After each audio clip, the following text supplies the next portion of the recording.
To advise everyone that we have a hard stop at 5:30. So pursuant to the Standing Order 108-2 and the motion adopted by the committee on Thursday, June 23rd, 2022, the committee is resuming its study of allegations of political interference in the 2020 Nova Scotia mass murder investigation.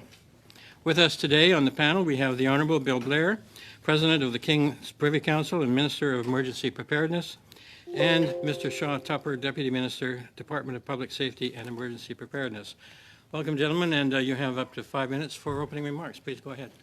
Thank you very much, Mr. Chair, and thank you to the committee for their invitation to once again appear before this committee on this matter.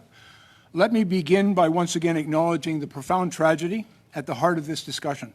The events of April 18th and 19th in 2020 was the worst mass shooting in Canada's recent history. 22 people lost their lives, and their families and loved ones continue to mourn them.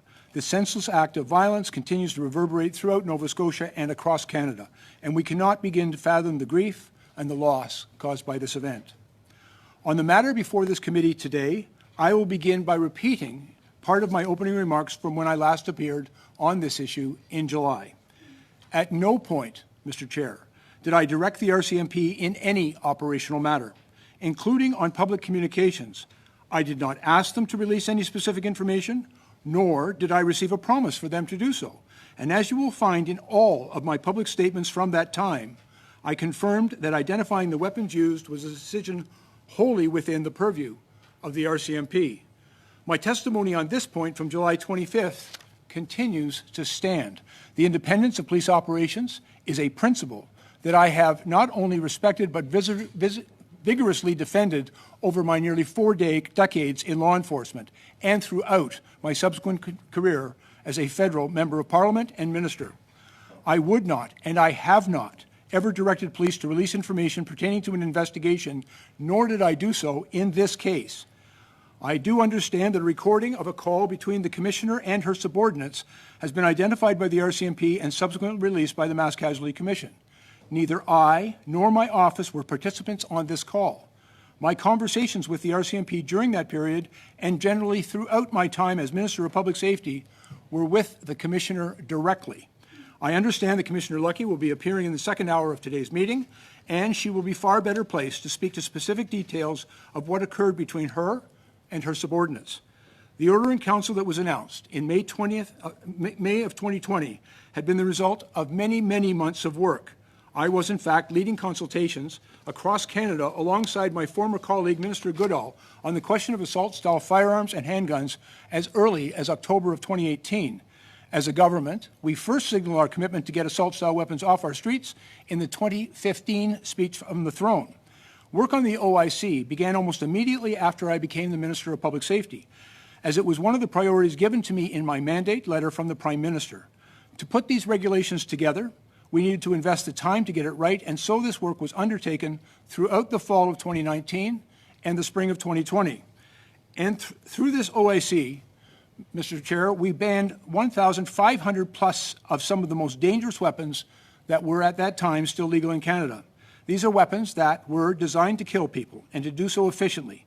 Weapons that were captured in the OIC were used in the Polytechnique massacre, in the Fredericton shooting of 2 police officers, in Moncton and Meyerthorpe, at Quebec City Mosque. The AR-15 alone has been used in some of the most deadly mass casualty events in the United States within the last decade, perhaps most profoundly and concerningly, including the horrific murders of little kids at Sandy Hook. Mr. Chair, gun violence is a complex problem, and combating it requires complex solutions. The Order in Council was a significant and positive step forward for the safety of Canadians, but that work, as you know, is not done, and just over a week ago, the Prime Minister announced a freeze on the sale, purchase, and transfer of handguns. I also understand that your committee is currently examining legislation from my colleague, Minister Mendicino, on this very issue in Bill C-21. Mr. Chair, we continue with this work as a government because we know that effective gun control regulations can save lives. Our first priority has been and will always be to ensure the safety of all Canadians. I thank the committee for their attention. I look forward to your questions. Thank you, Minister. We will start our rounds of questions right now with Ms. Dancho. Please go ahead. 6 minutes. Thank you, Mr. Chair. Thank you, Minister, for being here. I think you know what I'm going to ask you, Minister, so let's just get right to it, shall we? In the audio recording, the minister said that she flew up the flagpole because it was a request that from the minister's office. I shared with the minister that in fact it was going to be in the news release. Now you've directly refuted this in committee, so how do you explain that? Thank you very much, Ms. Dancho. I explained it with just the truth. The reality is, in all my conversations with the commissioner, at no time did I direct her, ask her, or even suggest that she release that information. At no time did the commissioner promise me that she was going to do it. I think you're referring to a conversation that the commissioner had with her subordinates, of which I was not a party. I can't and won't speculate on what was going on in that conversation. So you feel that I can simply advise you that the fact is I never truth. directed her in that way. Okay. She also said further along, she said yet again, not that the minister on the simplest of requests. So she's saying this word request several times. She also said that she got confirmation, that she confirmed to your office. Now you're saying that did not occur. She did not confirm to you or anyone in your office that this weapons info would be released. Is that correct?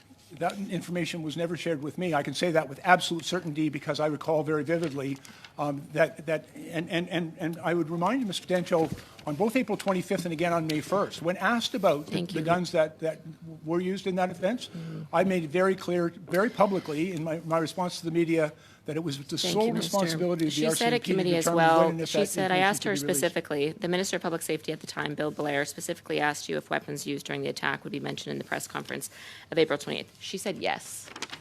She then said, I asked her, so you confirmed to Minister Blair when he asked you if weapons information would be released in the press conference that yes, it would be, correct? She said yes to that question. So was Commissioner Lucki not telling the truth, Minister? I think Commissioner Lucki has told the truth. And in fact, I would remind you that when she came before this committee, she was explicit and clear that at no time did she receive any direction from me, nor was there any interference with government, with the RCMP's I'm not asking decision to about release that direction, information. Minister. I'm asking specifically about what Commissioner Lucki said. In the Mass Casualty Commission, she also said, I got asked if the media event would include the details of the guns, to which Rachel Young, the Crown prosecutor, asked, who were you asked by? I was asked by the Chief of Staff of the Minister.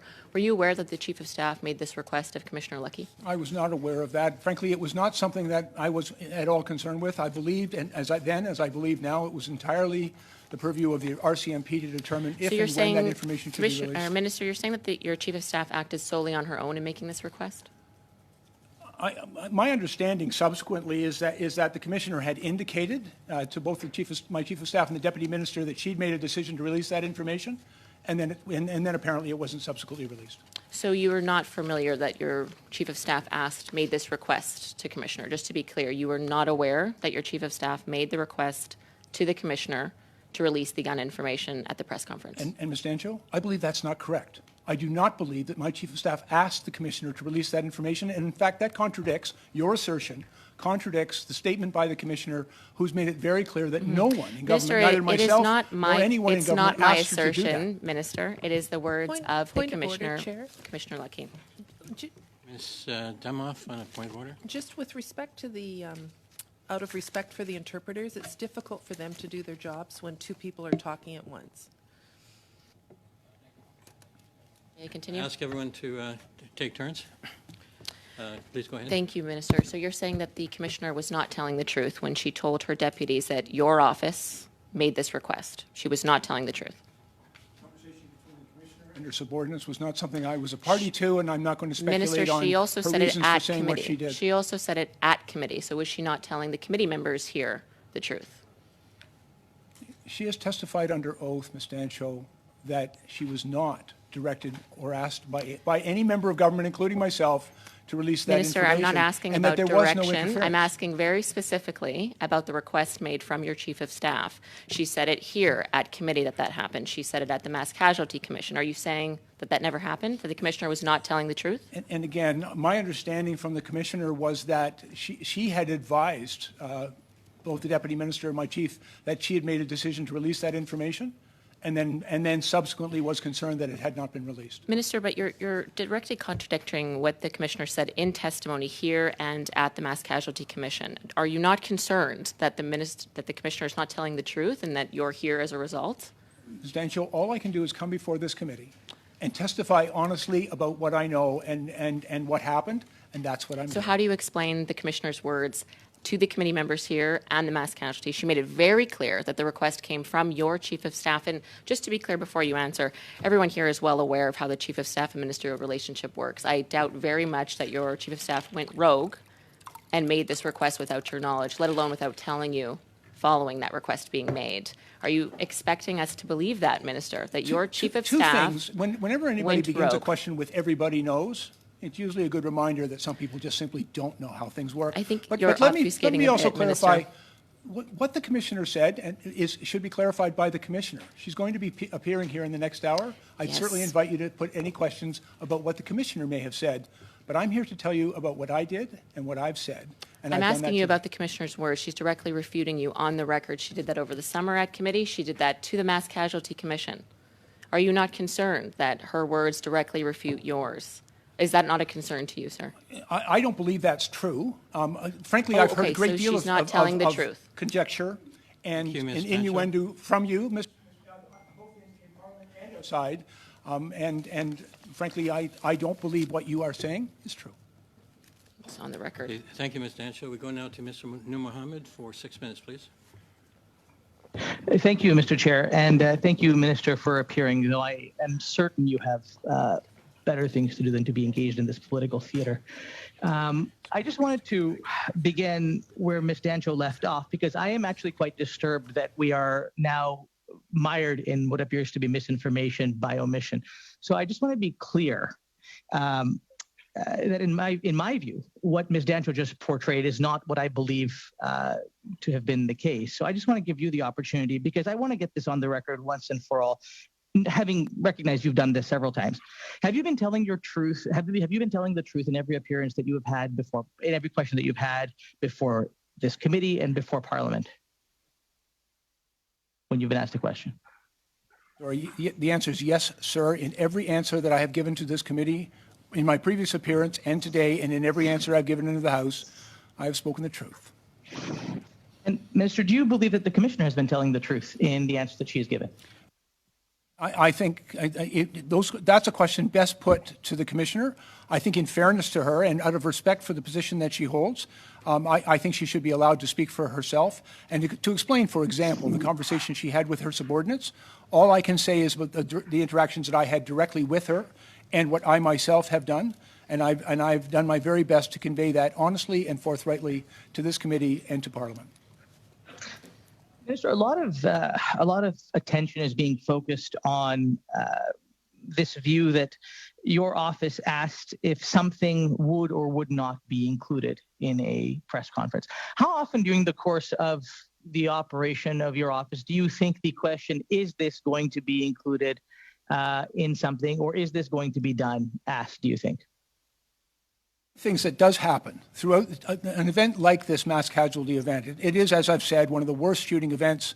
Many Canadians had lost their life. A community and a country had been traumatized by this terrible event. And there were, quite understandably, briefings that were taking place directly with the RCMP Commissioner and with other officials about what had transpired. And for example, information was somewhat slowly coming to us about this event. And I think the Commissioner was working diligently through that in order to provide briefings to the government. But I have to tell you, there's a very clear line, my friend, about how we speak to the Commissioner about this information. It's a line that I'm quite familiar with. I was, as you know, for many years, a police leader myself and had to speak to those to whom I was accountable and provided briefings to. But that line is crystal clear in my mind, not to give direction to the RCMP, and it's a principle I have always respected.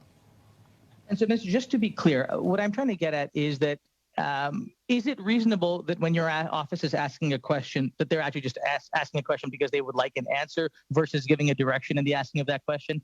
That is to say, is X or Y going to be included is because they're curious if X or Y is going to be included versus somehow that being intuited into a direction?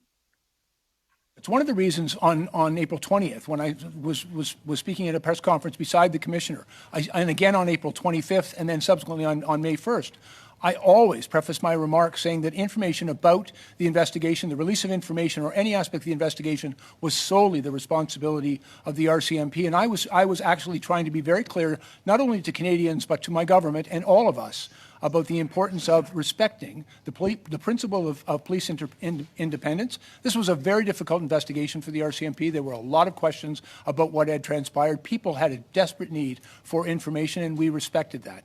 But it is ultimately the RCMP's responsibility to provide that information. Thank you, Minister. And in the last moments that I have, just wanted to clarify two things, just because, let's just do it one more time. Did you ever instruct the Commissioner of the RCMP to release any information at your direction? No, and if I may be very clear, I did not direct her. I did not instruct her. I didn't ask her to do it. I didn't even suggest it should be done. It is, in my opinion, her decision.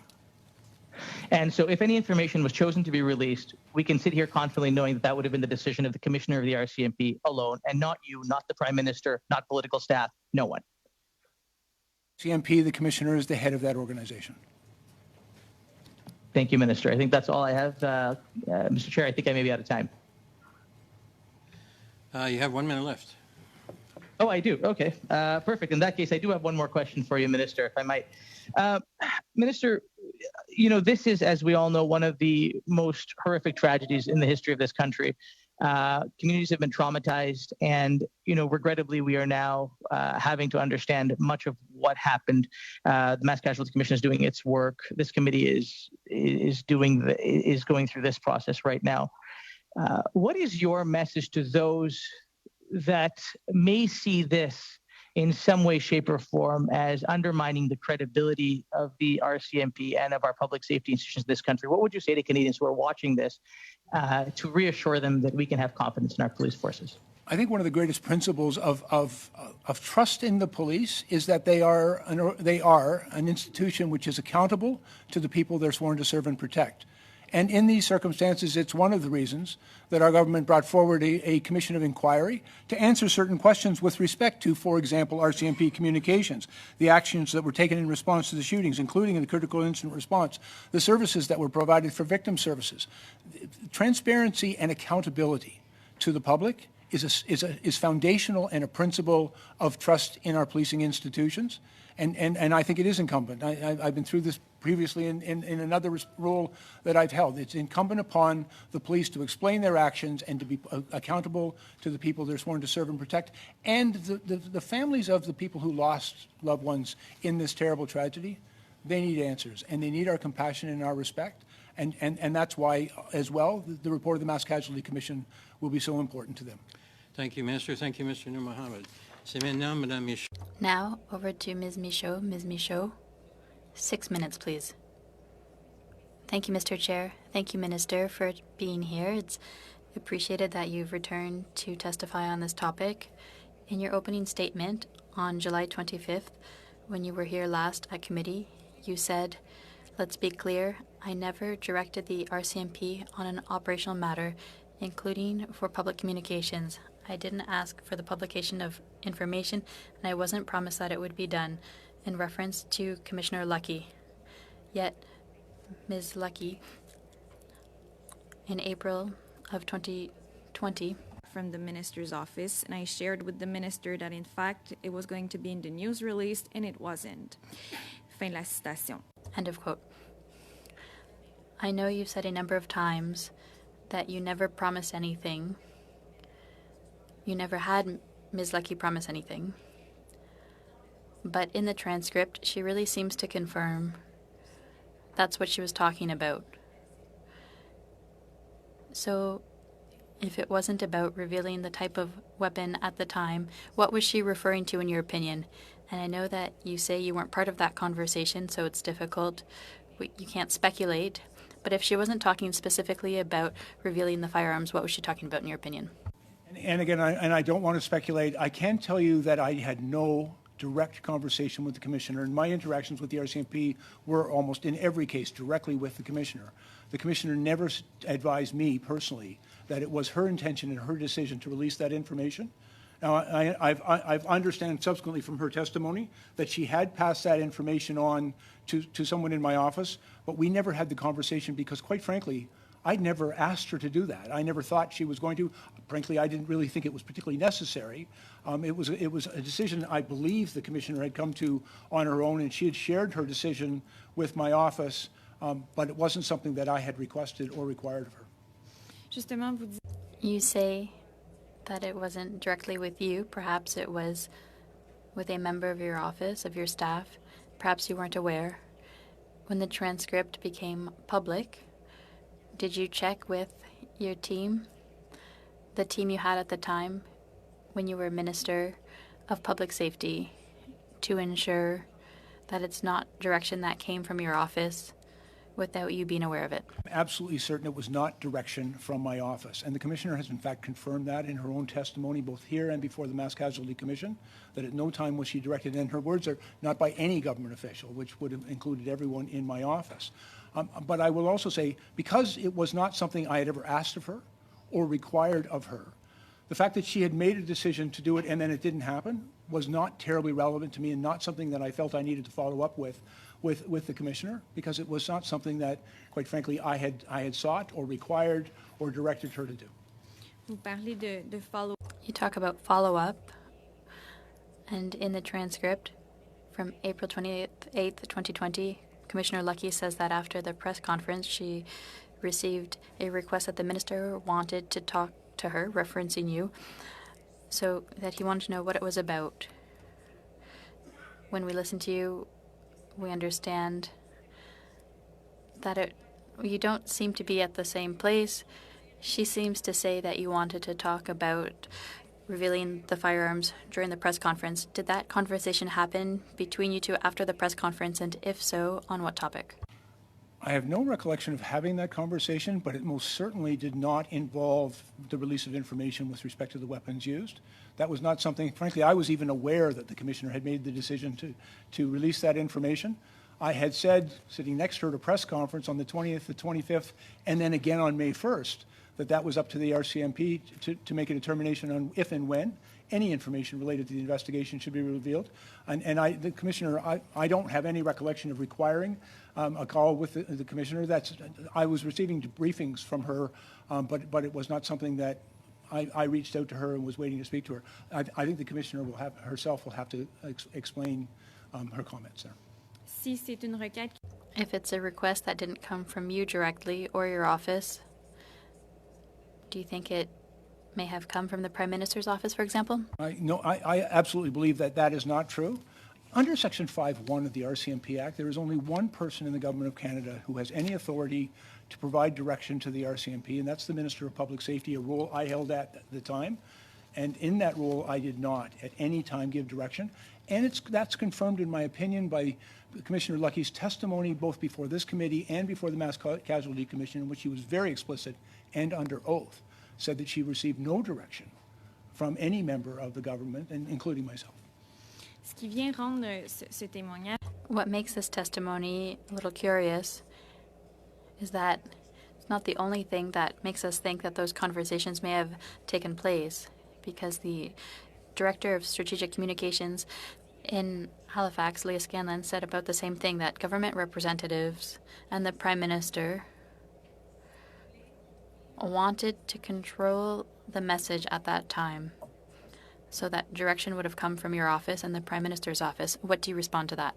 I've never met Ms. Scanlon. I have no insight into her comments or her speculation. I have no idea how she came to those conclusions. I think that's a question better put to her. Merci. Merci. Thank you. Thank you. Mr. McGregor, please go ahead, 6 minutes. Thank you, Mr. Chair. Thank you, Minister Blair, for appearing before our committee again. Again, I think the big reason why this committee is meeting today is because of the appearance of that word request twice in the transcript of the recording. First, when the Commissioner is referring to a request that she got from the Minister's office, and secondly, when she complained of not being able to come through for the Minister on, quote, the simplest of requests. Now, this recording and its transcript have been public now for a little while, and we're really trying to drill down to the meaning of that word request. Sir, in the conversations you've had with your office, because I don't doubt for a second that your office has been talking about this transcript and what it means, have you come to any conclusion through conversations with your staff, your Chief of Staff, to what on earth the Commissioner is referring to when she states this twice during a recorded phone call to her subordinates? And Mr. McGregor, if I may be really clear, I was not a party to this conversation. No, I understand that, but but what, the commission, I mean, surely your staff could have, said, well, maybe she thought it was this, because like, we're just trying to understand why would the commissioner refer to this word twice in a recorded phone call to her subordinates so closely after being in conversation with your office? and Mr. McGregor, you're asking me to engage in speculation and conjecture, and I don't believe that's appropriate. The commissioner herself will be here before this committee in less than an hour's time, and the question you may want to put to her, but you're asking me about a conversation I was not a party to. You're asking me about things that someone else said and asking me to explain why she might have said it. You have an opportunity to ask the person who actually spoke those words what she meant and why she said it, and I'm sure that you'll take that opportunity. But I am not going to engage in speculation or conjecture about what she said or what she may have meant. Okay, granted, Minister, I understand. So you've come up with no theories as to why she may have used that words, and you don't want to engage in that. Fine. Those quotes were wrapped around a series of complaints to her subordinates based on how the RCMP was communicating with the public. And there was a second quote in the middle of those two words where she states, quote, does anybody realize what's going on in the world of handguns and guns right now? The fact that they're trying, in the middle of trying to get legislation going, the fact that legislation is supposed to actually help police, and the fact that very little information I asked to be put in speaking notes could not be accommodated. So we have the reference to a request from the minister's office. We have the complaint about what this is tied to.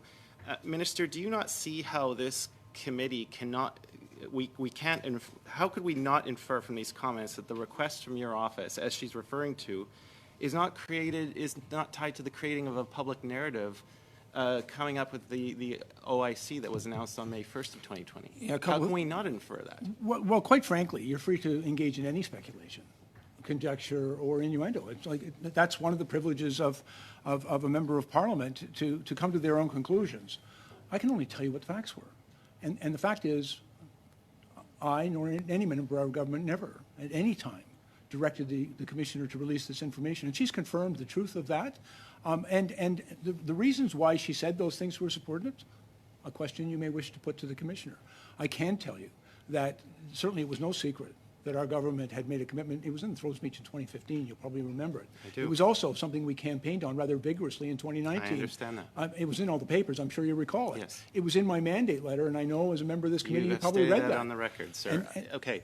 I understand the timeline with the OIC. I understand that it was in works very much. Let's forget for a moment about the questions on requests from your office.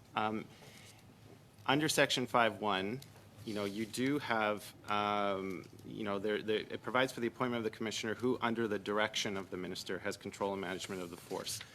Do you think it was appropriate for the commissioner to be using briefings in Nova Scotia to push your government's legislation, as it seems she is clearly doing in the recording? Do you feel that's appropriate for the commissioner to be doing in your role as the Minister of Public Safety? Shouldn't the policy and the politics part of it be coming from your office and not from the commissioner?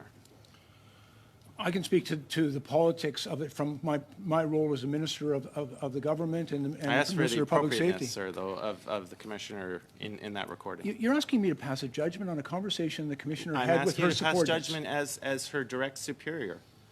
Well, and You do as have her a role, direct you had a role to superior, play as a Minister of Public Safety. but keeping in mind that in many respects is an operational matter, that the commissioner was having a conversation with her subordinates about an operational issue which always includes the release of public information, and so how the commissioner chose to do that and how she chooses to explain herself, I'll leave that quite appropriately to her. I will tell you, let me just share with you, there was only one incident in the time that I was the Minister of Public Safety that I issued any directive to the RCMP. I did it by ministerial directive. It was done in writing. It was made public. And it was a ministerial directive that prescribed time limits for the RCMP response to ATIP requests.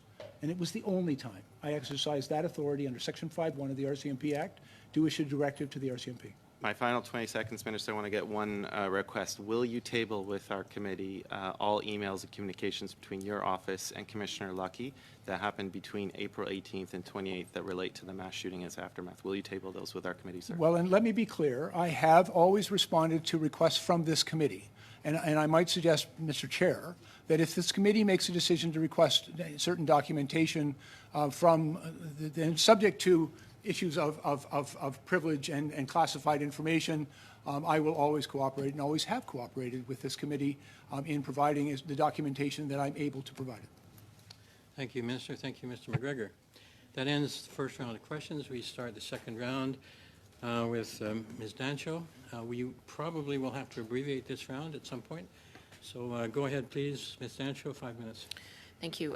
Did you communicate with the commissioner or anyone from your staff communicate with the commissioner or her staff using any apps, or was it just email, phone calls, text messages? Well, my communications primarily with the commissioner were direct, face-to-face, or sometimes... What about your chief of staff? How was she know. communicating? You don't know. I don't know. I will tell you the only apps I use is my parliamentary email account, and I also use text messaging that's available on the phones provided. Thank you very much. Did you do any prep work with the PMO in the lead up to this meeting? No. No? Did you do any prep work with Commissioner Lucki or her staff? Did you talk to her in the lead up to this? My last direct conversation with the commissioner, I think you were present when we were at the musical ride All right. at the college, and I spoke briefly to the commissioner, and you were standing beside me at the time. Minister, I'm going to ask you very specifically. So this is what Commissioner Lucki said in testimony at the MCC under oath, as you've said. I'm going to quote her. This is verbatim. I was asked questions from the Chief of Staff, quote, will this be included? Are the details of firearms going to be included in this media event, end quote. I tell the Chief of Staff, yeah, you know what? It's going to be part of this big event. What's your response to that? Do you believe that she was lying about your Chief of Staff saying that? No, but let me be very clear, though. The You have question not is, been clear, sir.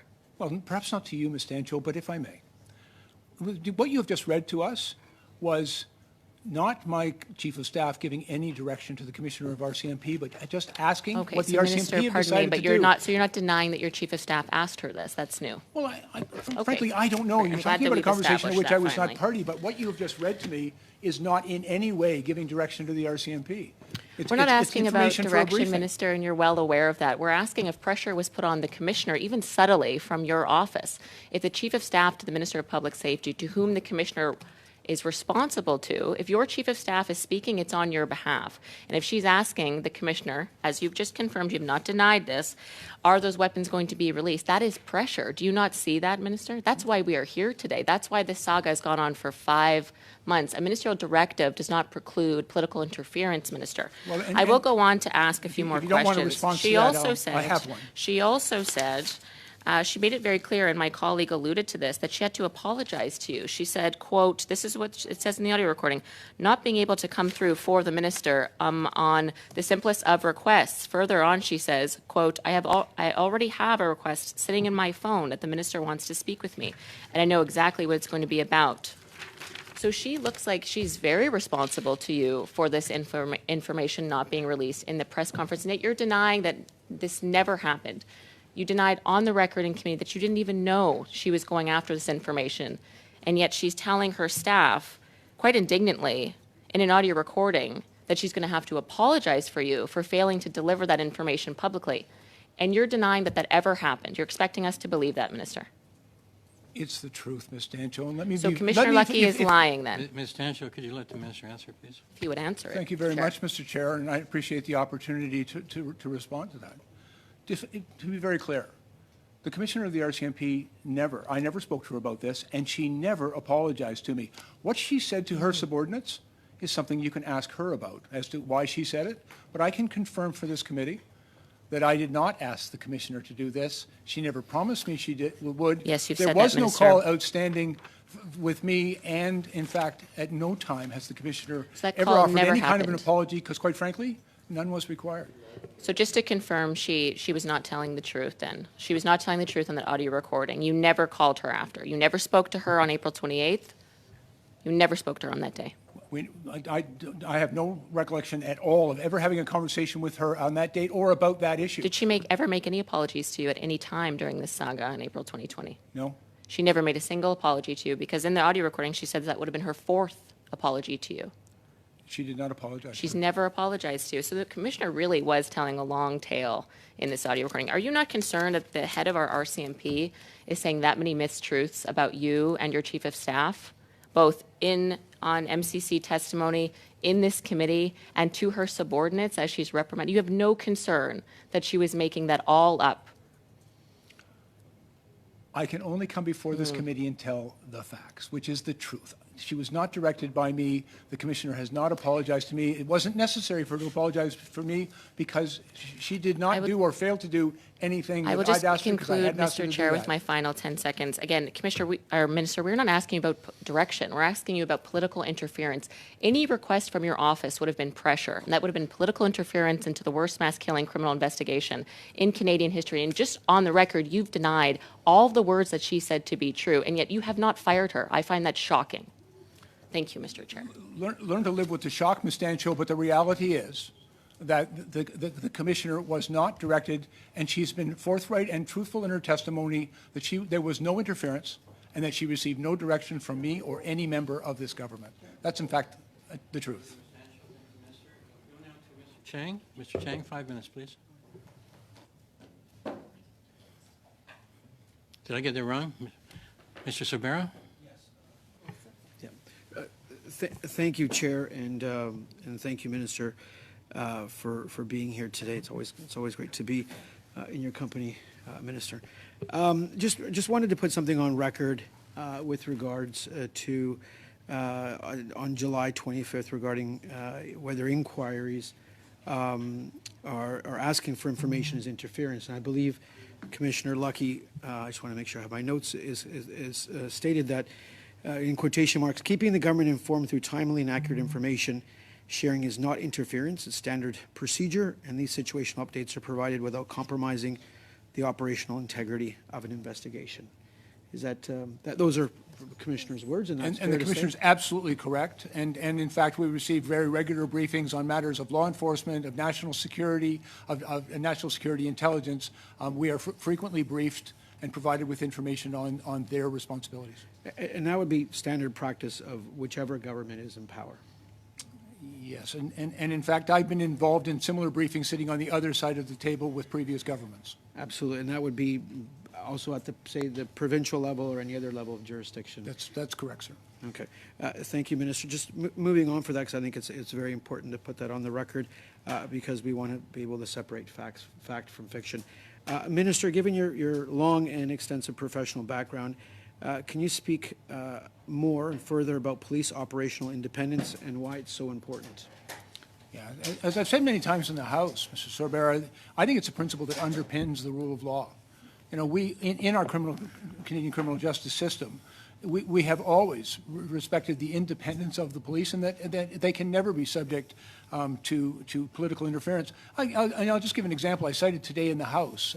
2 years ago, a member from the Conservative caucus rose in the House and demanded why the government hadn't released information on search warrants and production orders and even a closed warrant.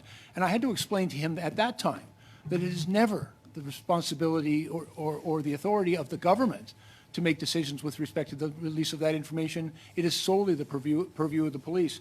And throughout my career as a police officer, and I've dealt with a number of sensitive national security matters and serious criminal matters as well. And briefing government is a very different thing, if I may, than receiving direction from the government. And there has been a number of occasions in the past where perhaps a politician not understanding that principle very clearly made an attempt to recommend a certain course of action. But I think it is a principle always vigorously defended and now well understood that there are no circumstances in which there should be a political interference in operational or investigative decisions of the RCMP. It's an allegation made in the past, one we've learned from. And if I may, I would also cite Justice Linden's public inquiry into the Ipperwash. I think there was a very clear articulation of where that line is and how it must never be crossed. Of course. And if I can follow up in my remaining time to the Deputy Minister, if you can further elaborate and how does Public Safety Canada work in say, conjunction or collaboration with the RCMP as an independent agency especially for folks out there who are, may not be versed on in terms of how agencies cooperate and how government works with an agency such as the RCMP? 10 days on the job, I'll try and measure that out, but 38 years of public service. So within a portfolio like the one that I now lead, I will work closely with all of the heads of those agencies in the development of advice for the government, and that would be a key part of my responsibilities, is to engage with, in the instance of the RCMP, with the Commissioner, to make sure that as we are engaged in the development of advice, that it would include the expertise that can be offered by any of the portfolio agencies in the formulation of that advice. So it would be a regular thing, and indeed I have plans to meet regularly with all the heads of the agencies to ensure that we're pulling together the best advice for the government. Thank you. Mr. Chang, can you get a question in from 1 minute? Thank you, Mr. Chair. My apologies for not chiming in earlier. Minister Blair, you have made it clear that you firmly believe in the operational independence of law enforcement in Canada. As a former police officer for 39 years, where you were chief of police for the last 10 years, could you elaborate on your perspective surrounding operational independence again? And why is it so important that elected officials can never influence the action of independent, nonpartisan public servants? Thank you very much, Mr. Chang. And I think it really comes down to an issue of public trust. And if the public are going to trust that the police will follow the rule of law, that they will act in the public interest, there can never be a suggestion that they are acting out of a political interest. And that's why someone once said to me, it's a gray line, and it's not. It's a bright line. It's a bright line that stands and needs to be defended and acknowledged and recognized between any political interference or even the appearance of political interference with operational decisions, including who to investigate, how that investigation will follow a certain course, and includes the release of certain information pertaining to that investigation. I think there may be, and I think there's always suggestions and allegations from people who perhaps don't understand where that bright line is, that, for political reasons, some of that information should be released. But I believe most vigorously that that's never the case. And Mr. Chang, not only in my previous career as the chief of the Toronto Police Service, but also in my advocacy as the president of the Canadian Association of Chiefs of Police, there were a number of times that with previous governments, I have stood for that principle as I stand for it now. And it's a principle not only that I respect and vigorously defend, but it was a principle that was honored and respected throughout this very tragic event that occurred in Nova Scotia. Thank you, Minister. Thank you, Mr. Chang. Thank you. On y va maintenant, Madame Michaud. Now, Ms. Michaud. Ms. Michaud, go ahead, please. 2.5 minutes. Thank you, Mr. Chair. Minister, according to the report on the MASH Casualty Commission, on April 20th, 2020, according to Superintendent Daryl Campbell, it was said that she promised you and the Prime Minister that she would disclose the weapons used during the killing, even if that could compromise the investigation, as Mr. Campbell said, because she knew that you would be publishing something 2 days later and that releasing the weapons would assist the government. Do you agree with me that releasing information like the weapons used during the killing could have compromised the investigation? Actually, Ms. Michaud, the fact that the RCMP investigators believed that it could compromise that investigation is good enough for me. But as well, just to be very clear, I didn't ask the Commissioner to release that information. I've always said it is solely the responsibility of the RCMP, who's responsible for those operational investigative decisions, to decide when and if that information was released. I said that publicly, by the way, on April 20th. I repeated it publicly again at a press conference on the 25th, and I said it once again on May 1st at a press conference, that it's only the RCMP that can make that decision. And frankly, if the RCMP said the release of that information would have the possibility of compromising that investigation, that's not something, quite frankly, I would question. It's not something that I would disagree with. It's their decision, and I respect that. It's curious that 2 days later, 2 days after Commissioner Lucki applied pressure, or allegedly did, on Superintendent Campbell so that he would reveal the weapons used, you announced the May 1st declaration that would prohibit certain types of assault weapons, and the weapons that were used during the mass murder in Portapique. It's curious that that happened right after. And I know you've been working on this for a long time. You said in 2018 you worked on that prohibition for certain types of assault weapons, but it gives the impression that you were reacting to this sad event, perhaps to have public approval. And I think that might be what happened with C-21. It was announced just a few days after the mass murder in Texas. That was horrible. So could you confirm that it's a coincidence that this was announced just a few days after the mass murder? I wouldn't characterize it as a coincidence. The prohibition of assault-style rifles, for me, has been a very important goal since the mass shooting in Sandy Hook in which 22 little kids got killed. There have been numerous mass shootings involving these weapons since. In Canada, I've been to the funerals of the police officers that were killed in Moncton and in Fredericton and in Meyerthorpe. I've also attended a number of vigils for the worshippers that were killed at the mosque in Quebec City and at the Tree of Life in Pittsburgh.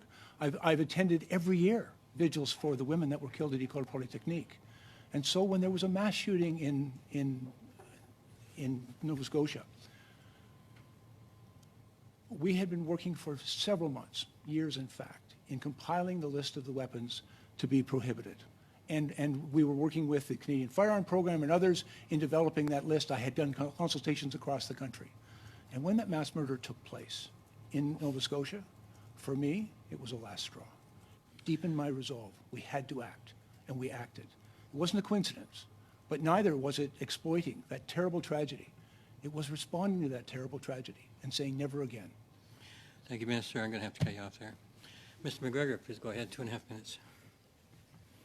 Mr. Chair, Minister, we've referenced Section 5.1 of the RCMP Act a few times here, and it provides for the appointment of a commissioner who, under the direction of the minister, has control and management of the force. Now, I appreciate that you understand the line.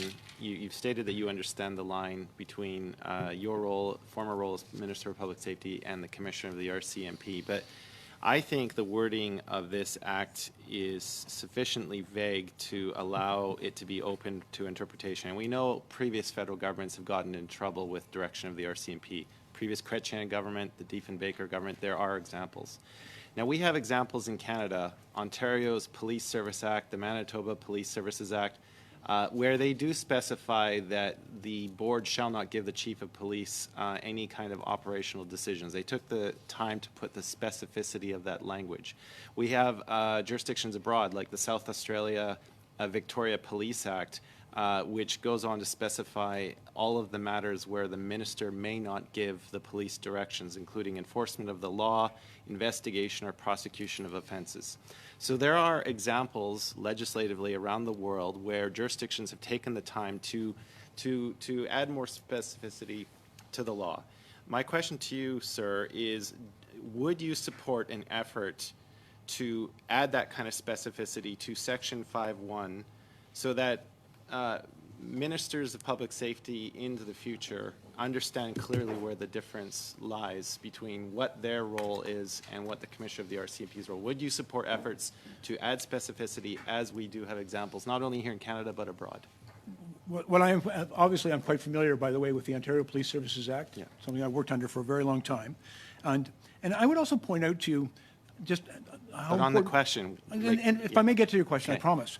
I'd invite you to go and have a look at the mandate letter that was provided to Commissioner Lucki upon her appointment, that was provided by the then Minister of Public Safety, in which is a very clear and explicit articulation that the government will not and must never interfere. With respect, a mandate letter does not have the same force as a statute of Canada. No, and I understand that, but I just wanted to share with you because I think it's clear that our government declared that principle right up front and made it public. To my question, sir. And to your question, there's a number of legislative remedies that I think might be worthy of consideration of perhaps this committee or Parliament. And if you bring forward such recommendations, I would certainly look at them with a very open mind.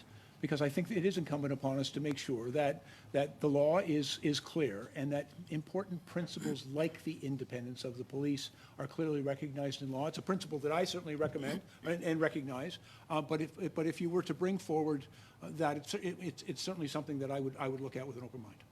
Thank you, Mr. McGregor. Thank you, Minister. So we're really short of time, but we're going to try and shoehorn a couple of quick slots. 3 minutes for each party.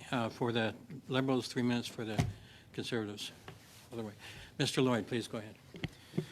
Minister, would it upset you if you found out that your political staff went behind your back and sought to ask the commissioner to release information? Are you asking me to speculate on something that there's no evidence of? Would you be upset if a hypothetical situation happened? If a hypothetical, I'm not asking you to speculate if it happened, I'm asking you if it hypothetically happened, would you be upset about that? And with great respect, Mr. Lloyd, I'm not going to speculate on a hypothetical. I think that would just be silly. Okay, and so a disservice you're to this refusing committee. to say whether you would be upset if your staff went behind your back to politically interfere in an And again, investigation. you're mischaracterizing what I just said to you. I said I'm not going to speculate on your hypotheticals. I think it would be a disservice to this committee. On April 23rd, Zita Astrovist, your chief of staff, as well as the deputy minister at the time, Rob Stewart, received information about the types of firearms that were covered from the Nova Scotia crime scene. Your office reached out to the RCMP commissioner to ask about what guns were used in the crime scene. Would you agree that that's completely appropriate of your staff to ask that kind of question? That's part of a briefing. Okay, that's part of the briefing. Rob Stewart then immediately emailed this list to his Director General for Policy, Randall Coops, asking him, quote, are any of these on the to-be banned list?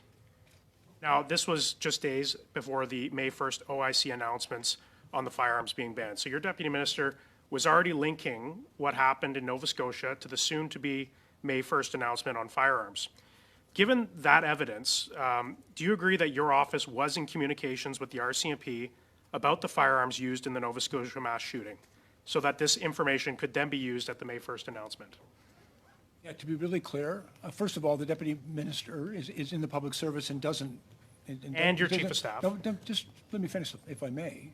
He was doing his job, and that's his job, to speak to his own officials about this.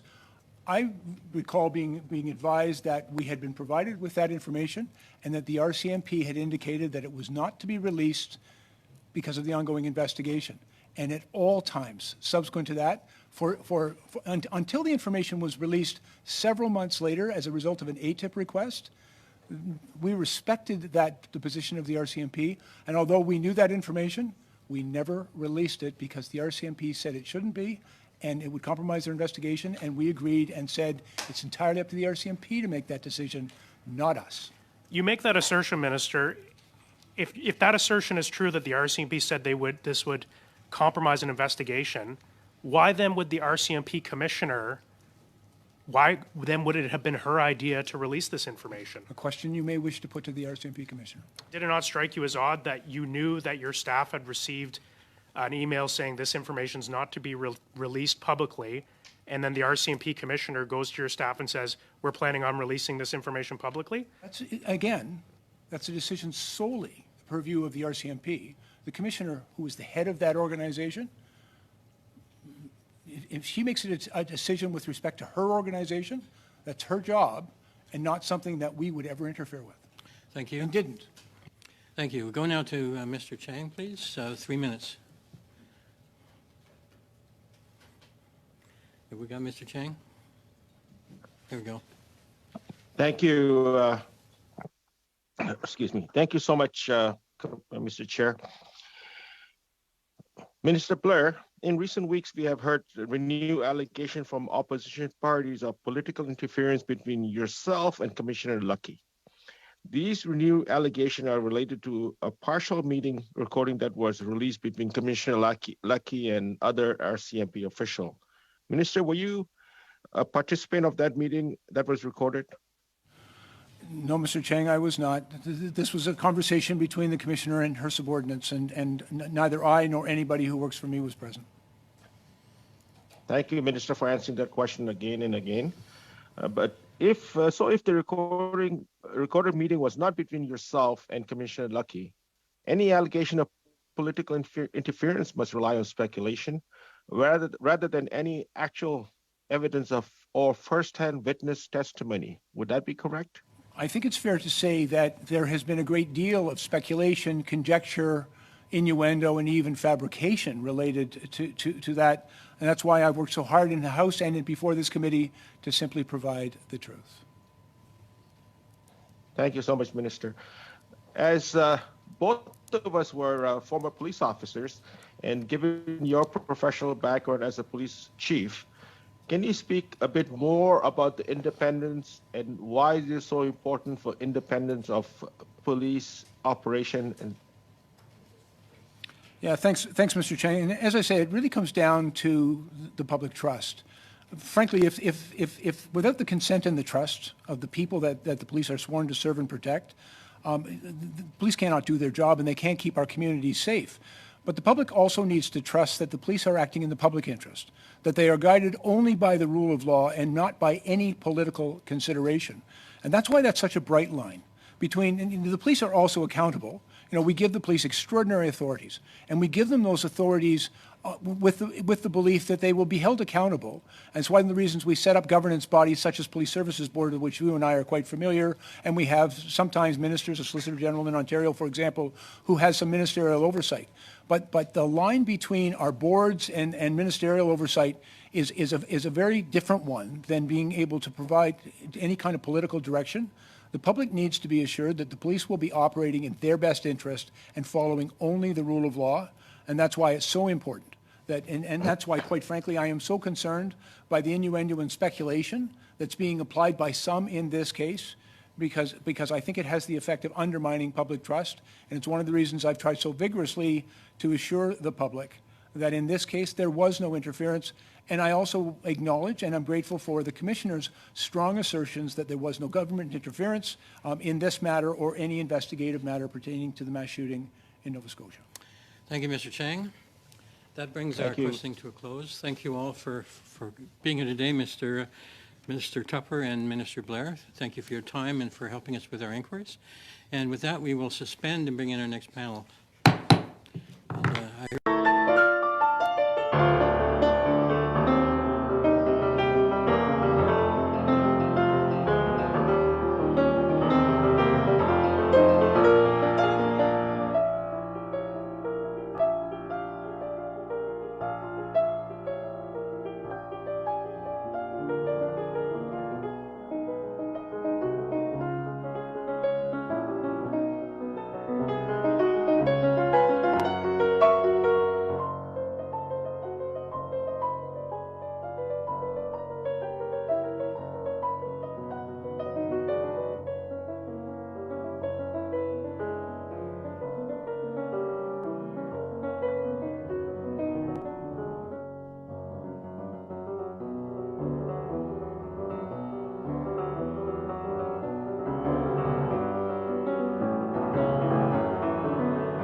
this meeting back to order.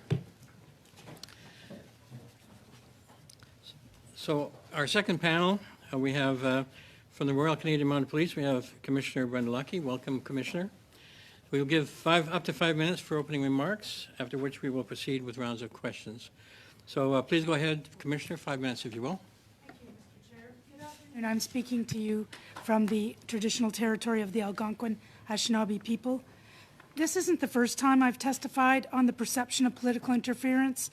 The released audio recording of the April 28th, 2020 meeting makes it abundantly clear. I did not, nor did I attempt to interfere in the criminal investigation into the 2020 mass casualty event in Nova Scotia on behalf of the Minister, Blair, or the Prime Minister. There was no political interference. I was neither asked, directed, nor pressured by government officials to release information specific to the firearms used by the perpetrator in these horrific attacks. I had the information on the firearms, and I had the authority to release it publicly. I did not. I respected the views of my employees that releasing it at the time could impact the investigation. In all my interactions with government officials, I'm aware of my responsibilities as Commissioner and the importance of ensuring foundational principles of police independence. This is so important for the RCMP, for all police services.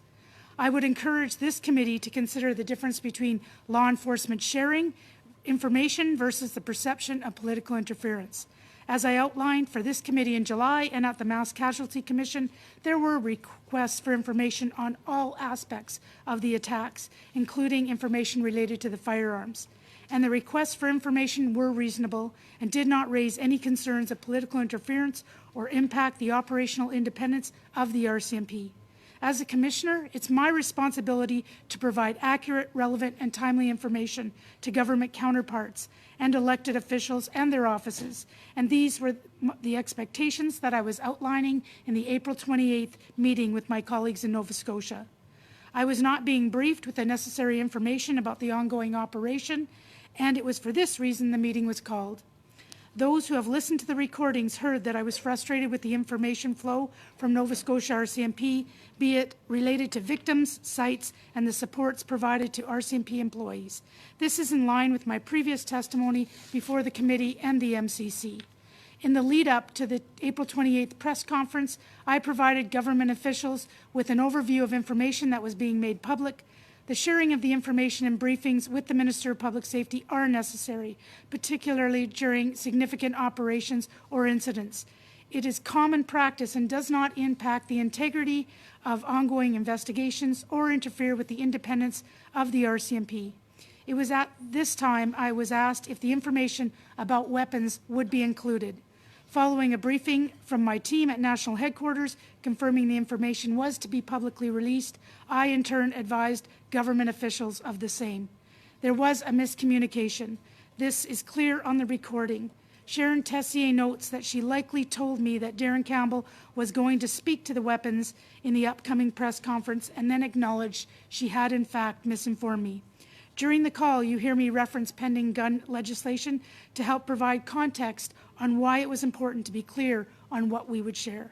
I was not suggesting that the weapons information was needed to inform or support the pending legislation. It was simply about providing context for my employees. In addition to the legislation, there was considerable public interest in knowing about the firearms used in the attacks. This is something seen following other mass shootings, both here and in Canada and in other countries around the world.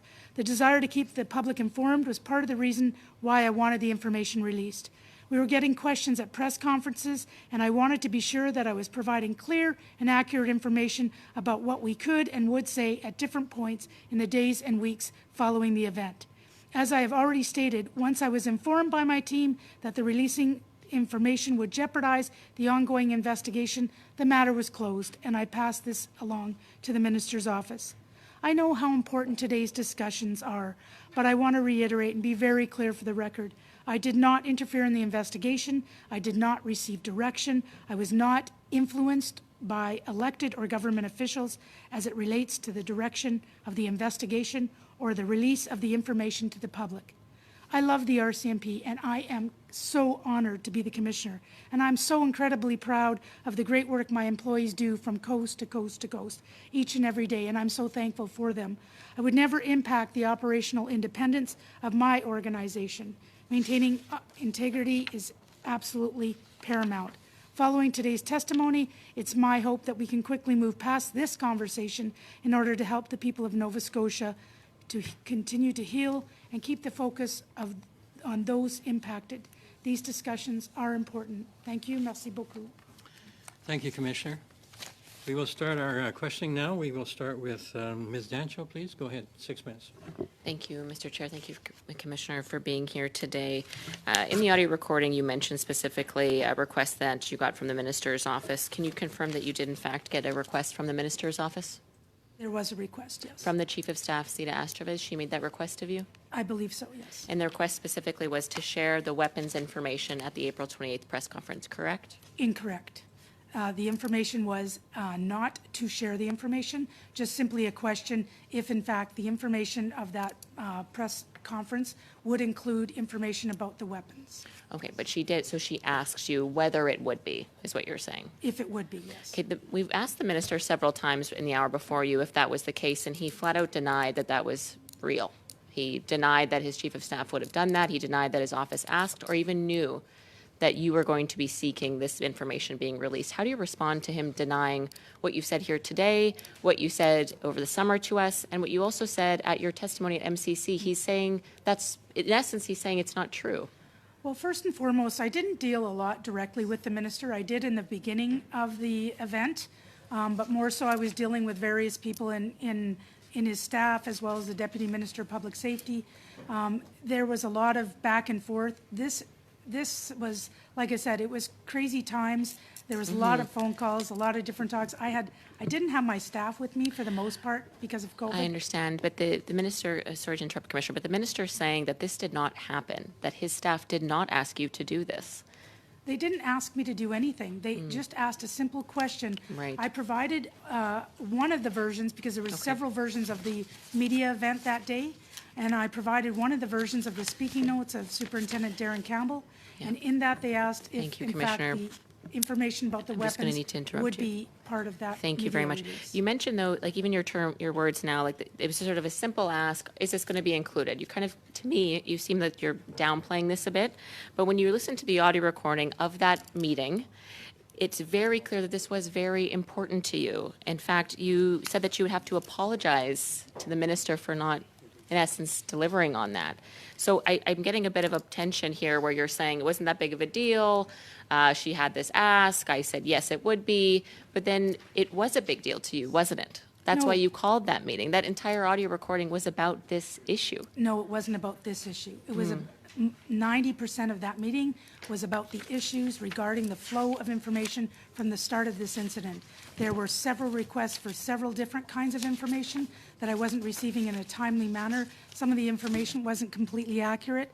As mentioned in the recording, I do say that I plan to have this meeting at an earlier time. There was 2 or 3 times or 1 or 2 times that I Thank would you. have wanted to have the meeting, but I was very conscious of Thank you. Commissioner, you mentioned you had to apologize to the minister. Did you speak to him and make that apology?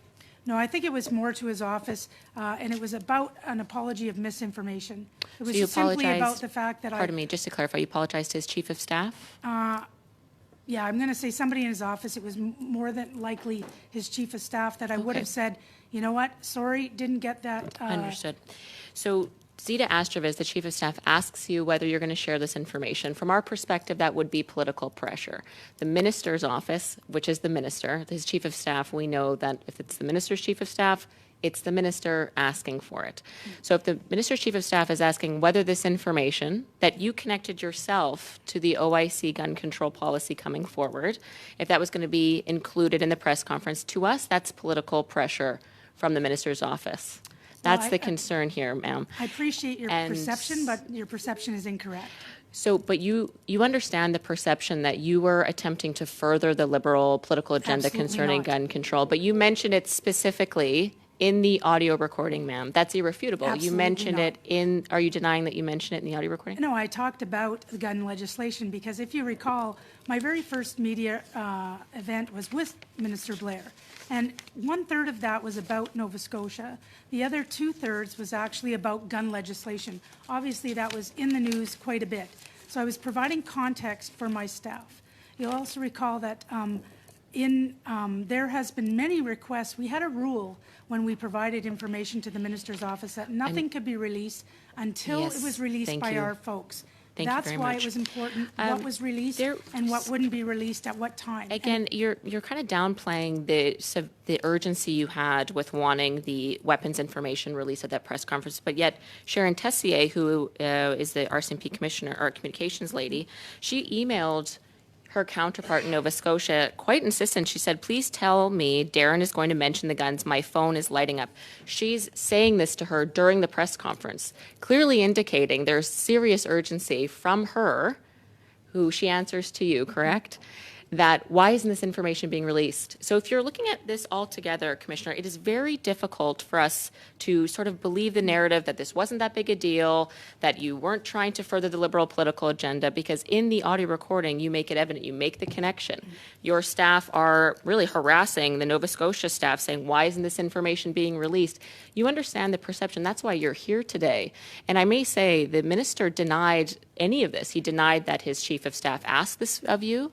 Don't you find that odd that he's saying what you said in committee here and in testimony was incorrect? No, there was a lot of information going back and forth. And what I will say is that, it's important to note that there was a lot of requests of when are we going to release the names of the victims? When are we going to release the locations of each and every location of the deceased?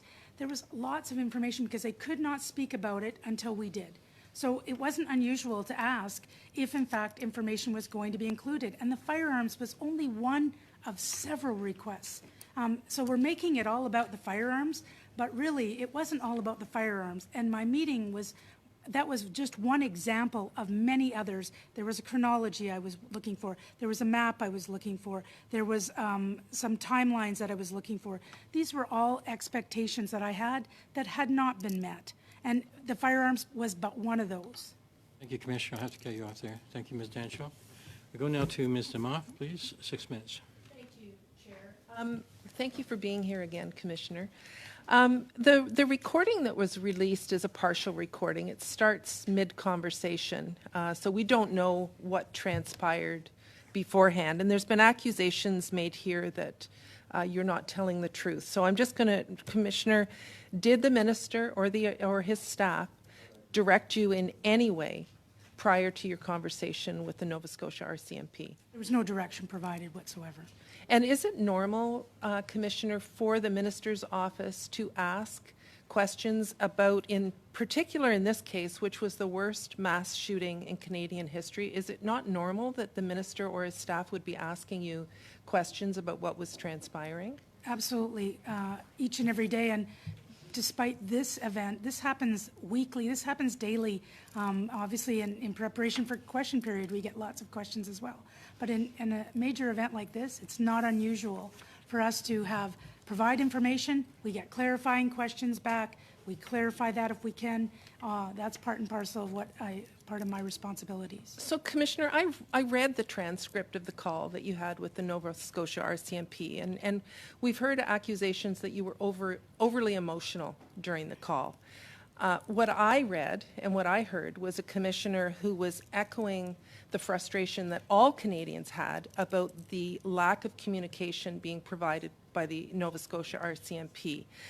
Were you being overly emotional, Commissioner, or were you in fact holding the Nova Scotia RCMP to account as Commissioner? I appreciate that you say all this because I was very careful of being calm. I knew that they were feeling, very traumatized by what was going on. There was a lot of pressure put on them each and every day during this event with 22 crime scenes and a lot of information. It's never pleasant to have a conversation when somebody's not meeting your expectations. That's why I thought about it. I didn't have it earlier on. I was very tempered in my approach. I was very calm. I didn't make it personal. It was more about the behavior and how we can move forward to meet our expectations. Earlier in questioning it, you were accused of harassing the Nova Scotia RCMP. People in your position as commissioner need to have hard conversations with people who work for you. Would you consider this a hard conversation, or were you harassing the Nova Scotia RCMP? It was a difficult conversation because they were, they didn't have the capacity. It was very, there was a lot of negative narrative coming out in the media. So it was very difficult. And that was why it was so crucial that I have this conversation so we could be more proactive and more strategic about our communications. Well, Commissioner, I know you probably won't say it, but as a woman, you've been labeled as being overly emotional, as harassing your staff. Your judgment has been called into question, and we see this repeatedly for women in leadership positions, that when they're being assertive and doing their job, that they're accused of being overly emotional, or if it was a man in that position, I don't think that the same questions would be asked. I don't know if you would agree with that or not, Commissioner, and I know you probably. It's difficult times for all leaders, and I find it difficult, especially when my integrity is being questioned, because as a police officer, I pride myself on my integrity, and having over 37 years of policing, to have my integrity questioned by anybody, I find it a bit offensive, actually. Well, you have been repeatedly assured us that you were not provided with any direction from the minister's office. As I said, when I read the transcript, I saw someone doing their job in holding the RCMP to account. That's what we expect the commissioner to do in taking her job forward. So I'm not sure how much time I've got left, Chair, but okay. On the order in council to prohibit the firearms, Commissioner, did the RCMP provide input in creating the order in council, and how long would you have been working with the minister's office on that? On any legislation, if it affects policing, we're always, not only ourselves, but all of the policing community under the Canadian Association of Chiefs of Police, this would have been going on for a couple of years. It's no different than the cannabis legislation or online harms. Any legislation that's going to affect policing, and especially in enforcement, we would absolutely be consulted along with our other colleagues. So the fact that you brought up pending firearms legislation is you're not betraying any confidences, you're not, in fact, the Nova Scotia RCMP probably should have been aware as well that this was coming forward, but this had nothing to do with impending legislation, but rather just stating a fact that was well known by Canadians. Absolutely, it wasn't going to change anything in future dealings, and it wouldn't affect the integrity of any investigation as well. Thank you. And I noticed after the incident in Saskatchewan, the response from the RCMP seemed to have improved. Would you say that there were lessons learned after Nova Scotia in terms of communications with the public? Absolutely. In fact, at the beginning of that event, I called in the person who was overseeing the Mass Casualty Commission on behalf of the RCMP, just to make sure that no mistake was ever repeated during that. And the flow of information in an event like Nova Scotia, I should be briefed minimally 2 times a day. I had 2 briefings in 6 days. So that shows you that the flow of information was not there. And I don't like to point fingers because, a small division like that would not have the capacity that a bigger division would have. And so, like in the recording, you hear Ms. Scanlon talk about 4 people and working 20 hours a day. That's a tough go to try to, get the information out to the Canadian public and the Nova Scotians, and they deserve no less. Thank you, Commissioner. Thank you, Ms. Demont. Madame Michaud. Ms. Michaud, please, 6 minutes. Thank you, Mr. Chair. Thank you, Commissioner, for your presence here. It's much appreciated. During the meeting on April 20th, 2020, we received the transcript of it, and you said from the minister's office, and I shared with the minister that in fact it was going to be in the news release, and it wasn't. Vous mentionnez donc you mentioned a certain request. Can you provide more details on that request in particular? who it came from, whether it was the minister himself, his office, a member of his team in particular? It definitely wasn't from the minister. It would have been from his office and probably the chief of staff, Zita Asturga. It was not, it was just more of a confirmation after getting the speaking notes. I would imagine they'd already gotten a copy of the one of the versions of the speaking notes of Superintendent Darren Campbell, and it was more of a clarifying question if in fact the information on the weapons, would be included in that media release. Est-ce que c'est de votre avis? Is it your opinion that the government, via the minister's office or via the prime minister's office, only wanted the information or perhaps wanted to control the message that would be put out during the press conference? No, absolutely not. There was no question about the content or what type of information would be provided. It was simply about if it was going to be provided.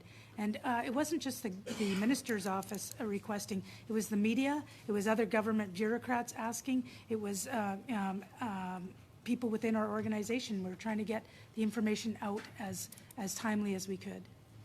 Dans le même transcript, In the same transcript, you say that you've already received a request from the minister's office to follow up on what was said during the press conference. You say you'll have to apologize, that you'll need to have a conversation with him after the press conference. And earlier when I asked the question to the minister, he said he didn't recall a conversation he had with you following the press conference. Is that your memory as well? Was there a conversation between you, between your offices? And if so, what was the topic of that discussion? There was no specific conversation with the minister on this.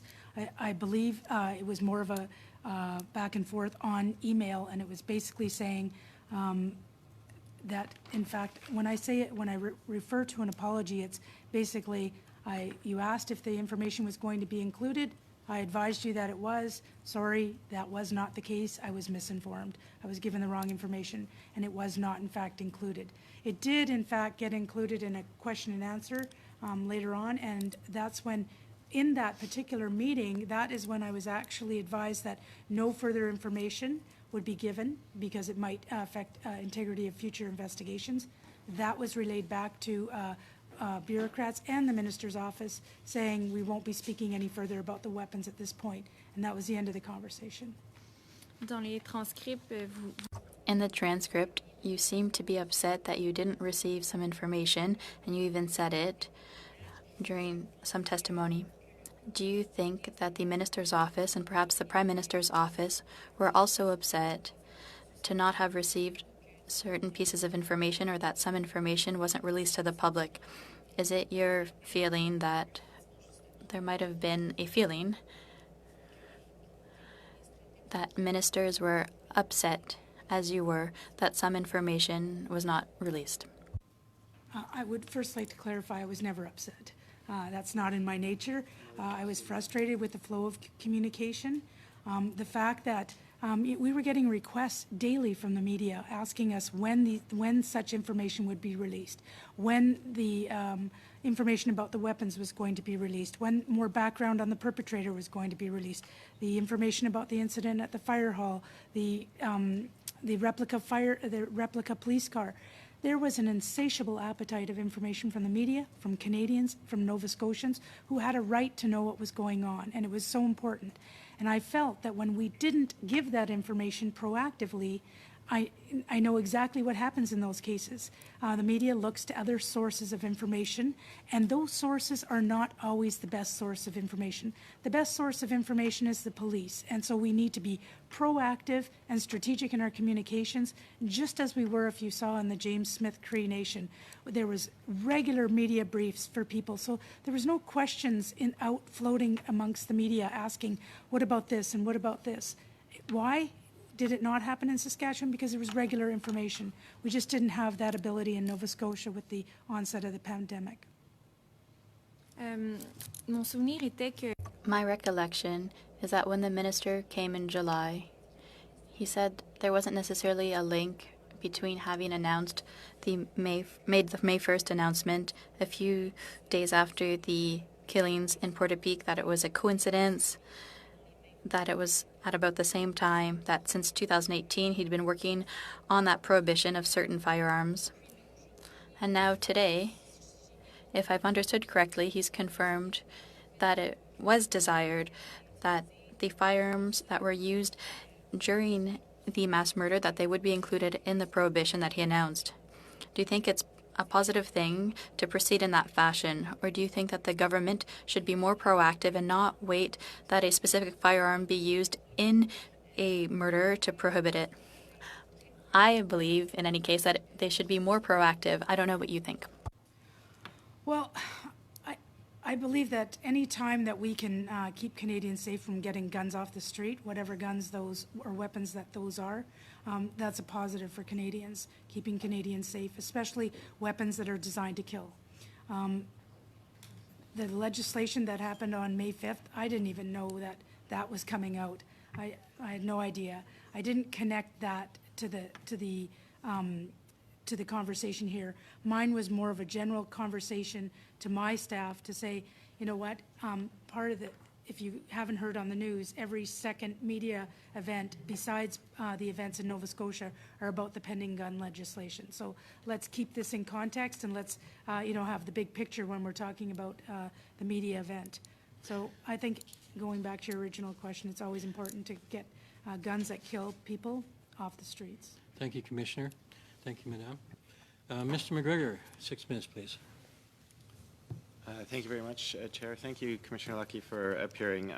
So just for clarity here, the word request, when it's referenced twice in the transcript, you're stating clearly that that wasn't a request from the minister's office to include stuff. It was a request if things would be included. Yes. Okay. There's a further quote in the transcript, that's got Leah Scanlon and then followed by Dan Bryan, and Dan Bryan, the RCMP Media Relations Director. They both made reference to the Deputy Commissioner Brennan. And Dan Bryan in particular stated, and I quote, "We got the message from Leah's team member that the Deputy Commissioner wanted the handguns included in terms of number and type, and then we changed the answer knowing we were just literally minutes away from having the text loaded up for posting." I guess just for some clarity, like you were in on the call because you did interrupt a little bit further down. When the Deputy Commissioner is referenced to having wanted the number and the type included, I guess, who ultimately, during the course of this investigation, makes that call about the appropriateness of information being released? Well, first, there's a command triangle. The command triangle would go through any request if you were looking at, like in our case, we want to be more proactive in getting the information out. If in fact it would compromise the integrity of an investigation, the command triangle would say, we can provide the number of weapons, we can provide the general type, we can't get into makes, models, where they were found, but we can generally talk about this. Okay, that's great, and that's exactly what happened. Nobody was asking for specific information. We were asking for the number of weapons, because 22 people had been killed by weapons. And so, of course, there was, everybody wanted to know what type of weapons were being used. And that would go through the command triangle. I wouldn't make that information. We also had a rule for anybody doing media that only the information released first by the RCMP would be talked about publicly. So that's, in fact, why sometimes that would be why a request, are you going to be talking about the victims? Are you going to be talking about, are you releasing names? Because they couldn't talk about the names until we released the names, even if they were out in the media. They couldn't talk about the weapons unless we talked about the weapons. So there was always a back and forth when we were talking about media. And I know the deputy and myself were really trying to get the Nova Scotia comms team in a good position to be more proactive and more strategic. Thank you. And then further on, you made reference to this in your opening statement, when your quote is saying, does anybody realize what's going on in the world of handguns and guns right now, the fact that they're in the middle of trying to get legislation going. I think I was writing notes as you were speaking, and you said that it was important for the team to kind of understand the context. Can you clarify what you meant there? Like, why did you feel it was important in the midst of this conversation that they understand that, you know, the government of the day had an OIC coming up fairly soon. It wasn't really specifically about an OIC. It was about Legislation in general? Yeah, legislation in general was looming. It was talked about every day in the media. It was talked about in a media event that I did with the minister. And so obviously it was important. It was coming out. It was more about providing context as to how this information would be linked possibly, or could be linked into legislation, like the fact that it provides people context. Sometimes we talk about things on why we do things, why they're important. I said, don't be naive, like in my mind, and I testified about this on previous occasions, is we can't be naive about what's going on around us. So, of course, people are interested in this. They might be interested in the legislation. They might be interested in, you know, the weapons that killed people in Nova Scotia. Everybody wanted information on that, and I always had to refer and say, sorry, I can't release that at this time. Like, there was lots of times, but I don't understand myself, and the deputy and I were pushing why we couldn't go with the numbers of weapons and the general types. Thank you. We've already covered a little bit too about the statute that governs the organization, specifically Section 5.1, what provides for your appointment under the direction of the minister to have control and management of the force. In the previous round, you know, I mentioned that there are, you know, a couple of provincial police acts that have a lot more specificity in the division of powers, and also abroad, you know, specifying how the minister may not give directions, like when it comes to enforcement of the law, ongoing investigations. I think our act is quite vague compared to those other examples. Would you agree with that? And given the vagueness of Section 5.1, like, how do you understand where that line is when other jurisdictions have taken the time to clearly put that dividing line down? The line is not, the line is so obvious. There is no, you know, it's not, the line's not thin on this. The line's very thick, and it's, asking for information is not providing direction. Requesting information, me providing information about the biggest mass casualty in Canadian history is not interference. It's part of my responsibility as commissioner to make sure there's no surprise environment for both the minister, the prime minister. The prime minister and the minister should get information before the media does. I get requests from across the country from members of parliament. They get questions from their constituents. I get letters all the time asking for information. We reply to those and give the information when we can.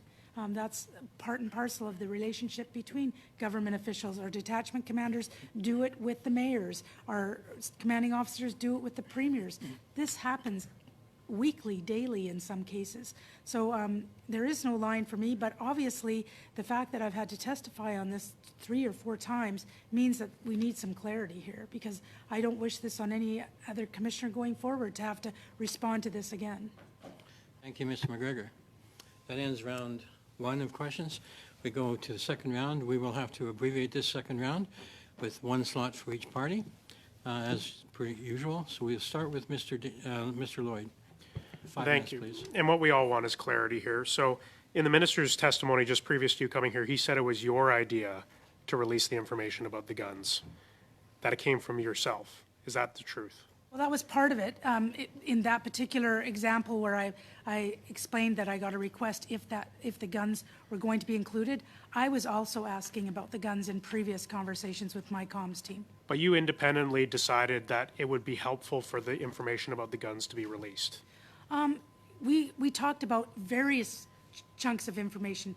We talked about when the victims' names were going to be released, the crime scenes, when they were, the different crime scenes, a chronology, about the replica police car. We talked about being proactive, because every time we did a media release, our comms folks will do a scan of what is out there, and that will tell us what we should do next. The minister said you told the deputy minister, Robert Stewart, and his chief of staff, Zita Astroves, that you wanted to release the information about the guns. Is that the truth? That's what the minister just said before this committee. First, it was the question that I got from the minister's office was if the guns were to be released. Getting into the details of what was going to be released in the media, in that media event, was not discussed at all with Nova Scotia. So are you saying it was not your idea to release information about the guns? No, it was actually the people on the ground. It was the Nova Scotia RCMP that decided that the guns needed to be released. So what happens is, as I explained before, there was multiple types of information. So when we could release information, it would be released. So on April 23rd, you were part of an email chain where CERT said, this information is only to be released internally. And you told the Prime Minister's office and the Minister's office that this was only for internal distribution. Just 5 days later, you were on a call with your staff, and you said, why was this information not included in the public media availability? During those 5 days, did you receive any emails or confirmations from CERT that this information should now be released publicly? No, that information that we got was not, there was no intention to release the detail of that information. That was very detailed information. There was no intention to release that. All we were looking at, to be proactive, is the number of weapons and the general types of weapons. That's the information we were looking at, and that was the questions I was getting asked from the media. I myself was curious as to why that was not happening. But the staff on the ground were worried that this could compromise an ongoing investigation. Why would just the number of weapons and the general type of weapons have any impact on the investigation? It wouldn't. So then why would your staff be concerned? And it was released. Well, it wasn't released till quite some time later, the specific details. No, it was released in the Q&A of that media Very event. general information, Yeah, and handgun that's all we and were assault looking at. weapon. That's all we were looking for. That's all you were looking for. Just the general information, the number of weapons and the general type of weapons. It wasn't, the details that you saw in that email, there was no question that that was not, that information was not to be released, and it was even caveated as such. Now, in your transcript, you continually reference, you talk about the minister's office, but you also talk about the minister, and you said you have a request to have a call from the minister. You know what it's going to be about. What was that call with the minister about? Well, there was a few requests that had not been completed, like the chronology. I pride myself on giving the correct information. I pride myself on giving information in a timely manner. So if I say to you, Mr. Lloyd, that I'm going to give you information tomorrow by 4 o'clock, I'm expecting to have the information tomorrow by 4 o'clock. If I don't get you the information by 4 o'clock, I'm going to phone you up and say, you know what, I'm sorry, I didn't get you the information. And that's the same for when you commit that information is going to be shared publicly at a media release? That is the same thing? No, it was, yeah, when the minister asked if that information, the minister's office asked if that information was going to be part of the media event, I have no idea. I'm not controlling the media event. I talked to my comms people go to the comms people on the ground. They told me, yes, in fact, the general details about the weapons would be included. I tell them it will be included. They're probably, in my mind, what I'm thinking is they're preparing for when they're in front of the media, that they will be, in fact, be able to talk about that once it's released, because until it's released by us, they could not talk about it. And, sorry, thank you, Mr. Chair. So you were frustrated because you had to do this multiple times with the minister in his office. There was multiple times that there was information that was incorrectly given because, as you said, you pride yourself on giving people the correct information, and that was the reason why you had to call the minister and that you were upset about having to talk to the minister again, saying that you had dropped the ball again. I wasn't upset. Not with your staff necessarily, upset with yourself, you were saying. No, and I was frustrated with the information that I wasn't getting as well. That was what the meeting was about. Yes, in fact, there was times when the minister didn't get the information, but there was more times that I didn't get the information. And the flow of information was not the usual speed and pace and flow. We usually get a rhythm going. There was no rhythm in the flow of information. And that's why I called the meeting. Thank you, Mr. Lloyd. We'll go now to Mr. Nur Mohammed, please, 5 minutes. Mr. Chair, and thank you, Commissioner, for joining us. It's disappointing that so much has been made by some in this committee to try to undermine your credibility. I think there's such an obsession with trying to find a smoking gun where one doesn't exist that your reputation seems to have been what people have chosen to put in the crossfire. And I do want to apologize for that. But I do also want to take this time to try to clarify a few things so that there can be no misapprehension about what actually happened. In your testimony, you noted that you were asked if certain information would be included. When questions of you are asked if something is to be included, do you see that as a direction? Do you take that as a direct direction, or do you see that as a question for information? No, not at all. Direction would be telling me what to do. Well, let's talk about direction. Did Minister Blair ever direct you to do anything in respect to this investigation? He has never directed me in this investigation or any other investigation during my time as commissioner. What about his chief of staff, Zita Astravas? Did Zita Astravas ever direct you to do anything in respect to this investigation? Never. What about the Prime Minister? What about the Prime Minister's office? Did the Prime Minister's office ever direct you to do anything? No, they have not. What about the Prime Minister himself? No, he has not. What about the Prime Minister's staff? Prime Minister's staff? No, they have not. I've received What requests about- for what about- information, but not direction. What about other staff in the Minister of Public Safety's office? Did they ever direct you to do anything? No, administratively, I have actually had ministerial directives on specific administrative matters, but nothing in the operational realm. Nothing in the operational realm. If the minister were to direct you to do something in the operational realm, what would your response be? Sorry, I cannot provide you the information. I cannot do that. You're crossing the line. There's a number of things I could say. I've never had Would to you do say those that, things? but, sorry? And you would say those things, is that correct? Absolutely, I have the courage of conviction to do that. That's why I'm commissioner. You know, a lot has been made of what appears to be this desire to paint you as being angry or upset on this phone call. And I just want to stop for a moment and ask you, as you look back, how much of that perceived frustration or whatever people will try to call it was about the lack of information and the lack of clarity you were getting from your team in Nova Scotia versus this idea that you were somehow disappointing the minister?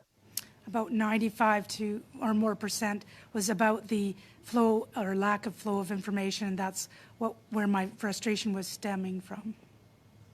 And just to be clear, what percentage came out of this perceived direction that some members claim you had received? Well, I said this in previous testimonies. This was kind of the straw that broke the camel's back. Getting the wrong information from my staff was yet another example of what was happening throughout those past 7 or so days, 7 to 10 days. Just to be clear, it was not in request. It was not in response to any direction, because as you've said in this testimony, you received no such direction, correct? Exactly. So I'm going to ask you the same question that I asked the minister. You know, there is a very real problem, I think, when parliamentarians choose to act in a way that undermines the credibility of our police services at times of crisis. What would you say to Canadians that are watching this, who have heard the minister unequivocally state that there was no political interference, who have now heard you unequivocally go through all of the people that could possibly have directed you to do something, and you said none of them gave you direction? And I think that's greatly reassuring to me. But what would you say to Canadians to give them the confidence that their police services and the RCMP in particular are independent of political interference and have been in the case of what happened in Nova Scotia? Well, I would like to say to Canadians that they should have every confidence in not only the RCMP, but the other 193 police agencies across Canada. Because each and every day, the police officers of the RCMP are out in the communities 24/7 trying to keep Canadians safe. They're doing everything they can to ensure the safety of Canadians, making thorough investigations, bringing people to justice, and this is part and parcel of what we do, and we do it very well. And we're a police agency of excellence, and we do so many things so well. And I would like Canadians to have confidence not only in the RCMP but in their police in Canada.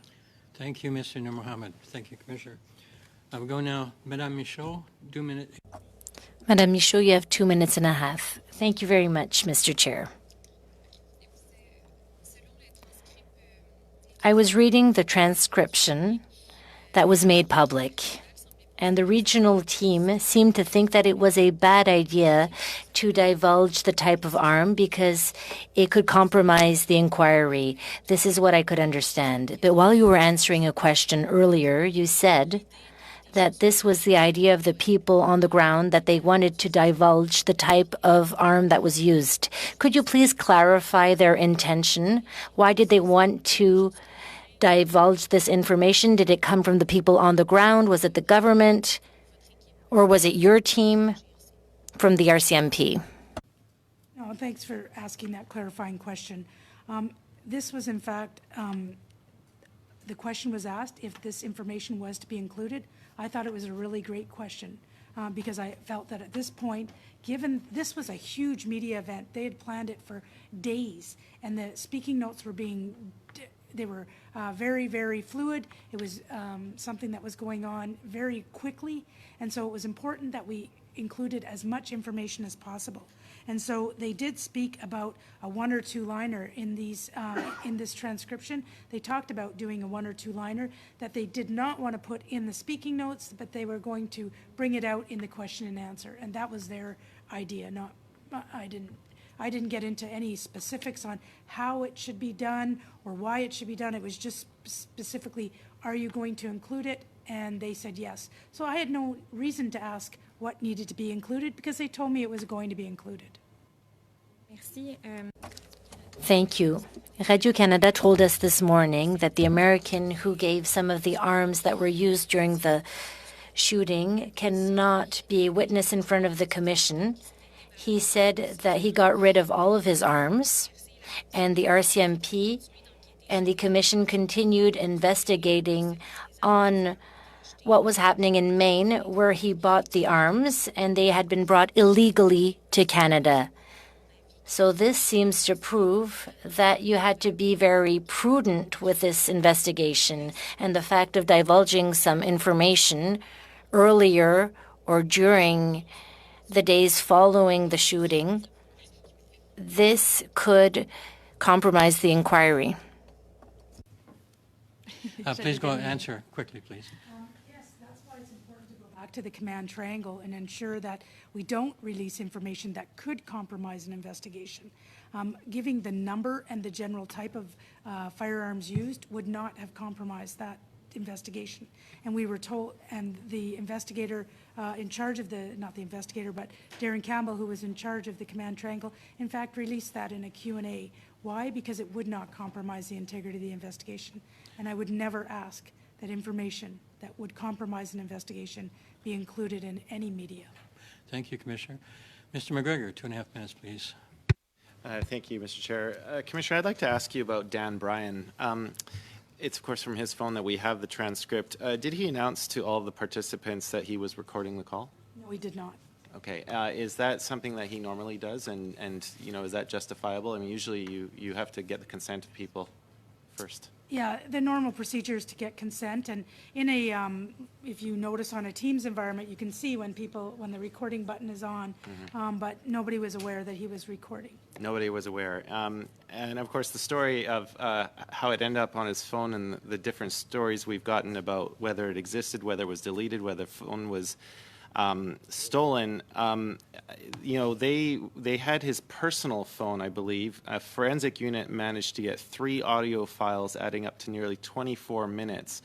What do you have to say about the fact that he recorded this on a personal device? I mean, this is a very high-profile briefing. This is you as the commissioner with your direct deputies in Nova Scotia. Yeah, this is part and parcel of a complete security review and an administrative review. And so I would hold judgment until I get all the information because I have no idea what the intent was, if it was for nefarious reasons or not. And I don't have all the information in front of me. I do know that we did go through all of the RCMP devices in the first instances because we control those devices. And it wasn't until we were given the personal device of Mr. Bryan that we were able to retrieve those. And that was within the day of receiving that device. Yeah, and of course, lawyers representing the families before the Mass Casualty Commission have remarked about how helpful it would have been to have had the recording during the time when they were doing the cross-examination. I can see you nodding and you would agree to that. But I guess I understand you want to wait for the investigation to run its course, but have you taken steps for future conference calls to make sure that operationally sensitive information is not being recorded on someone's personal phone? Well, yeah, that's part of our departmental security policies and procedures. And so if it is found that those policies and procedures were not followed, then in fact, Mr. Bryan will be held to account for that. Thank you, Mr. McGregor. So that wraps up our questioning. Thank you, Commissioner, for being with us today and for assisting us in our inquiries. I would like to advise the committee that it looks like we'll be able to finish witness testimony on Thursday for C21. So I'm asking everyone to get their amendments in by